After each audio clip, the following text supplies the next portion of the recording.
It's really great to be here. Um, in in 1883, a German philosopher, um, Friedrich Nietzsche, who was very smitten at the time by the significant rise of secularism in continental Europe, hunched over his desk in Italy, where he spent the next 2 years writing what at the time was his greatest work yet. And in that book, titled Thus Spake Zarathustra, he made the following declaration: God is dead, and we've killed him. God remains dead. How shall we comfort ourselves, murderers of all murderers? What was holiest and mightiest of all that the world had yet known has bled to death under our knives. What water is there for us to wash ourselves clean? Friedrich Nietzsche was something of he was perceived as a prophet of doom, as someone who took great joy in prophesying pain and destruction. And anyone who reads him, to the extent that you can, would realize that he was actually quite the opposite. So he was someone who did prophesy doom, but definitely did not take any joy in doing that. At its core, he was a hope monger. It's about a century today since his death, and the world we all live in looks vastly different. We've made significant strides in telecommunications, health, transport, education, medicine, and what have you. And from landing on the moon to significant breakthroughs in medicine and the internet, the breakthroughs that we've made have vastly changed how we live and how we think about the universe. But my generation, all of us seated here, by and large, it's not been all bear and skittles. We've had our unique set of problems to deal with: climate change, inflation, hunger, pandemics, and wars. But there's one problem that will be all too familiar with Nietzsche if he were still alive today, more than 100 years later. And in my estimation, this problem poses the greatest risk for our generation, and we are not paying attention to it. And it's the crisis of identity and belief. And unfortunately, it's also the one that we are least prepared to deal with. So when Nietzsche made the declaration, the declaration of the death of God, it was not a triumphant declaration of joy. Quite the opposite. It was a solemn declaration from him that was made in significant panic and apprehension. For him, the death of God described the erosion of the metaphysical structures that provided meaning to Western thoughts at the time. So 19th century Western Europe witnessed a significant rise in secularism and a decline in religious beliefs. And there were at least three reasons why. The first was significant advancements were made in science. And that led to a decline in the unquestioned acceptance of religious doctrine. The second is the shift from agrarian economies to much more industrialized societies in the 19th century. It questioned traditional social structures and ways of life that people were used to. And last but not the least was the Darwinian theory of evolution, specifically the theory of natural selection, which at the time questioned traditional narratives about humans and our place and role in the world. So all of this, saw that erosion in the metaphysical structures, the basis of belief that provided meaning to how Western Europe at the time conducted its affairs. And there's a problem. The problem significantly for us is with the way we identify what issues are most present for us as a civilization. Our decision-making mechanisms are based purely on sentience or the short-term utilitarian calculus. So what do I mean by this? We decide what problems are most present for us based on our capacity as humans to feel pleasure, to experience pleasure, pain, or physical death. And what we do is we we weave moral narratives and erect ad hoc social institutions to avert those. And that's how we've dealt with issues historically. So in the second half of the 20th century, if we remember, the most significant threat to our civilization was nuclear war and atomic energy. In the past 20 years, it's been climate change, health pandemics, and wars in different parts of the world. Even within these scaled back timelines, we still suffer significant recency bias. So 4 years ago, the biggest challenge that we had was, dealing with the pandemic and Black Lives Matter. 3 years ago, it was Afghanistan.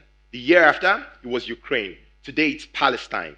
And while these are critical present problems that demand our attention, our reliance on short-term thinking and the immediacy of problems is impeding our ability to recognize that there's a deeper, much more fundamental problem that we're not dealing with: the growing crisis of identity and belief. We live in a time where objective truths, like what it means to be a man and a woman, is up for debate. We live in a time where fake political correctness is forced on people and compelled by noisy radicals. We live in a time where society tells young people that it's okay to not take on much responsibility. Why? Because it's never your fault. It's always the fault of the evil capitalist patriarchal state, and it's never yours. So you're fed with all these rights and you're entitled to all of these things, but there's no corresponding responsibility. We can't continue to live like this. And we must recognize that as a collective, this poses the single most dangerous problem for us. When Frederick Nietzsche declared the death of God, he made reference to the rise of what he called the Ubermensch. And the Ubermensch is German for the overman, the beyond man, the meta man. He predicted and prescribed the rise of the overman. And the overman is a new conception of the individual who transcends conventions and predictable culture to invent their own morals and values. And for him, he believed that the response to the meaninglessness that ensues as a result of the erosion of values and morals and our belief systems at its core is for each individual to create their own values and morals, and for us to be transformed by the creation of our values and our individual morals. That sounds good on paper until we realize that we're really bad at inventing our own morals, and that society cannot. For society to work harmoniously, we need objective systems of truth, right? We need a base upon which we'll build our culture and pass down to the next generation. It's probably the most significant inheritance that we can pass down, that we can give down to them. The most glaring instantiation of, a global attempt for us to create our own values and create our own norms was Nazi Germany, which we're all too familiar with, where Nietzsche's countryman Adolf Hitler developed a perverse theory of racial purity that saw him embark on one of the worst genocides in known human history. As you can see, we're not that good at creating that, right? And like I said, we do not know how to deal with the multiplicity of value systems that arise when everyone subjectively has to create their own value systems for themselves. So that's something that we must do collectively. While we invest significant resources into fighting wars and pandemics and climate change, which we need to do, we must come together to build the collective systems of truth and culture that will pass down to those who will come after us. That's something that's non-negotiable. That's something that we have to do, and we have to act immediately on. So, what's my proposition here? My proposition here today is that all civilizations are built on predictable culture. Predictable cultures are built on some sort of objective truth and some sort of universal meaning.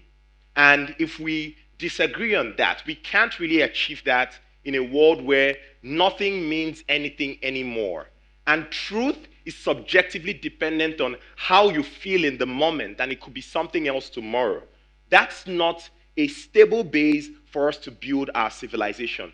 All productive civilizations have been built on truth. The civilization we all enjoy today, the systems, the cultural systems, the belief systems that were foundational and fundamental to the building of the civilizations that we benefit from today, they have been eroded, and we have nothing to replace them with. So, how do we deal with this? How do we proverbially close the gates to the demons of the future, where do we start from? We start from the home. Sounds like a lateral move, but we start from the home. That's the first place that each of us understands what it means to be human and to be ourselves. And for us to do that, we need parents. More importantly, we need fathers.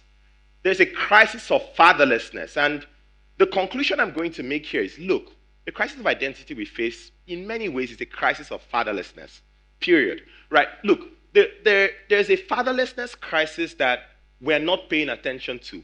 And, we have this belief in our culture that all families are the same. And that's completely not true. All the literature suggests that families, children without fathers, have worse outcomes across the board. But we like to smooth that over because we don't want to be in positions where we're making judgments on other people. And it's not like there aren't single moms who are working 50 hours a week at multiple jobs, grossly underpaid, still putting in another 30 hours at home, to sort of keep the domestic affairs of the home together. And as far as I'm concerned, more power to them, and God bless them. But we need fathers. Raising kids is a two-person job. Even more, raising kids is a two-gender job, because that seems to be up for debate today, right? And for fatherlessness is bad it's especially bad for boys, but it's probably even worse for girls. Girls who grow up without fathers hit puberty earlier and experiment with sexuality earlier. And it turns out that early experimentation with sexuality is harmful for girls. It's associated with childhood conduct disorder, antisocial personality, and criminal conduct. This is not to say, of course, that early experimentation with sexuality is criminal conduct. But what it means is, if you're a parent and you have kids and you're a decent human being, one of the things you probably don't want them getting up to when they're 12 is experimentation with sexuality. Why? Because it probably indicates insufficient parental care and attention. It indicates lack of supervision. It indicates a desperation for attention, which is probably a need that you as a parent are not meeting, especially as a father are not meeting. Or maybe just outright confusion about sexual morality, which is also a failure on your part as a parent. I was in South Africa a few weeks ago, and it's a country that's very, very dear to me, and it's home to some of my best friendships. And I was really sad to learn that last year, 7 out of 10 registered births in South Africa were without fathers. So what that means is only 3 in 10 children who were born last year in that country would grow up with the remote possibility of experiencing what it's like to have a father. And last year's numbers were not just an exception. The years before have looked like that. I also looked at the numbers, and this is very interesting. The dropout rate for tertiary institutions in South Africa is 85%, amongst the highest in the world. The crime rates in South Africa are some of the highest in the world. 56% of people under the age of 40 in that country are out of employment. If all of these numbers are not causally related, then you're not looking deep enough. It's bad for society. It's bad for us as a culture because, look, fathers instill standards. Standards create culture because we start to incubate culture at home. That's where we start from. And so we need fathers in the homes. If someone loves you, you have to ask yourself if they love you for who you are now or who you could be. And this is a great idea I learned from ancient psychologists. Women tilt towards caring for you for who you are. And that's necessary, especially when you're young. And men tilt towards caring for you for who you could be. And that's why a lot of fatherly and masculine expression of love, sometimes can be authoritarian. And that's necessary. That division of labor is necessary. The crisis of identity that we experience in our culture today is a crisis of fatherlessness and a crisis of the lack of firm and attentive parenting. And of course, there's other things. It's not just that, right? Our education systems are gagged. In many countries in the world, it's damn near illegal to study history, including Nigeria, where most of us were born, right? if you work in corporate America, there's an exact way you're expected to think, speak, and talk. And anything outside of that, anything outside of those laid down ways that have been predetermined for you to interact with other people, you're in for serious conversation with HR. And that should not be so. We need free speech. We need people to say things. And even if they're wrong, as a culture, we can call them out. They tell us what they're up to. And we can call them out and tell them when they're wrong. And if they refuse to take correction, we can collectively discipline them. We need that. But we're not going to achieve that when nothing means anything anymore. There's no standards for truth. And at the same time, it's a bit of a weird paradox. Free speech is gagged. The summary of what I'm trying to say is we have a problem that we are not recognizing, we are not paying attention to. It's very difficult to pay attention to it, especially if you live in parts of the world, where you have to spend a lot of your waking hours thinking about what to eat, drink, and wear. But when you're done with that, we have to take this head on. It's at the core. It's at the core of what sort of ancestors we are going to go on to become and what we're going to pass down to the children that we birth and raise in this world. So my injunction to all of us, I'm sure there are people who are parents here and prospective parents, we need to pay attention. We need to pay attention. We need to pay attention to what we teach our children. We need to pay attention to what they are learning. We need to pay attention to what they are, who they interact with and how they are growing up, and let them speak their mind. They must be free. That's the only way as a civilization we come together through speech, through dialogue, through people airing out what they think. That's how we build a civilization and a productive culture that's going to last a long time. And those who come after us will be incredibly thankful to us for doing that. Thank you so much.